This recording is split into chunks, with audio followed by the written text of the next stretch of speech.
नमस्ते फ्रेंड, आप सभी का एक बार फिर से वेलकम। और फ्रेंड्स, अभी एक आर्टिकल मैं देख रहा था जिसमें सीएच वेंकटाचलम के संबंध में लिखा गया था कि सेवानिवृत्त लोगों के द्वारा बैंक यूनियन चलाए जाने पर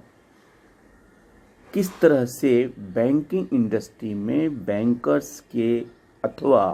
रिटायरीज के इश्यूज को इग्नोर किया जा रहा है। और इसमें सबसे बड़ी जो भूमिका सीएच वेंकटाचलम की है वो संदेहास्पद है। श्री कमल पाटनी साहब ने इस आर्टिकल को लिखा है और उनके अनुसार जो भी प्रॉब्लम्स इस समय बैंक की एम्प्लॉइज के लिए, बैंक के रिटायरीज के लिए क्रिएटेड है, उसके मुख्य जो जनक हैं वो श्री सीएच वेंकटाचलम है। ये सच है कि जब भी बैंक पेंशन अपडेशन की बात आती है तब दीवार बन के अवरोधक की तरह खड़े होने वाले व्यक्ति ही सीएच वेंकटाचलम है। एक बात नहीं समझ में आती है कि ऐसी क्या दुश्मनी बैंक रिटायरीज के साथ है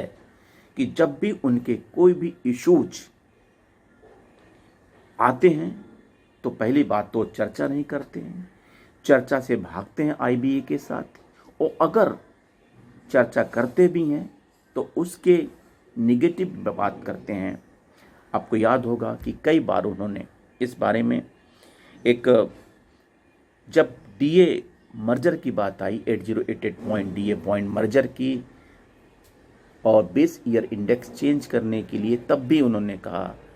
और आईबीए इस बात को उन्होंने कभी भी विरोध नहीं किया कि कास्ट इम्प्लीकेशन या कास्ट न्यूट्रलाइजेशन से क्या लेना देना। फिर जब बैंक पेंशन अपडेशन की बात आती है तो वो सब प्रथम ये बोलते हैं कि पैसा कहाँ से आएगा, जैसे पैसा उन्हें मैनेज करना है अथवा उन्हें अपने पॉकेट से देना है। उस व्यक्ति ने कभी भी आईबीएस इस बात की डिमांड नहीं की कि अगर कास्ट इम्प्लीकेशन से कोई फर्क पड़ता है तो उसका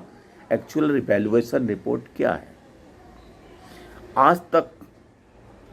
एआईबीए की तरफ से या सीएच वेंकटाचलम की तरफ से या यूओबीयू की तरफ से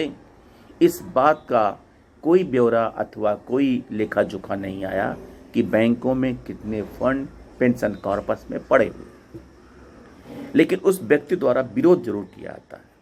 और इसी बात को श्री कमल पाटनी साहब ने अपने आर्टिकल में मेंशन किया है और लिखा है कि जब तक ऐसे लोग रहेंगे तब तक बैंक पेंशन अपडेशन अथवा बैंक एम्प्लॉइज की बात ले लीजिए, बैंक एम्प्लॉइज की कौन सी बातें मानी जा रही हैं, 5 डे बैंकिंग या पीएलआई डिस्क्रिमिनेशन या एडुकेट रिक्वायरमेंट या और भी रेजिडुअल इश्यूज में जितने मुद्दे 12th बाइपार्टाइट सेटलमेंट के थे, उसके बारे में कोई भी रेजोल्यूशन आगे नहीं बढ़ सका और न आगे होने की उम्मीद लगती है। ऐसे में अगर इस तरह की लीडरशिप ट्रेड यूनियंस के लोग चलाएंगे तो कभी भी बैंक एम्प्लॉइज का, बैंक रिटायरीज का कोई भला नहीं होने वाला है। इस आर्टिकल को आप पढ़ें तो आपको लगेगा कि वाकई एक ही व्यक्ति इसका जिम्मेदार है, वो है सीएचवी। कभी उन्होंने इस बात का आत्ममंथन नहीं किया, इस बारे में सोचा नहीं कि हमें कम से कम जिस पोस्ट पे हम इतने दिनों से काम कर रहे हैं तो और जिन लोगों के लिए काम कर रहे हैं उनके भले की बात अगर नहीं सोच सकते हैं तो मेरा जीवन व्यर्थ है। लेकिन कुछ लोग ऐसे ही होते हैं जो हमेशा जहर ही उगलते रहते हैं, उसी में से एक सीएचवी है। थैंक यू फ्रेंड, हम लोग वेट कर सकते हैं, हमारे पास कोई और भी ऑप्शन नहीं है। थैंक यू, नमस्ते।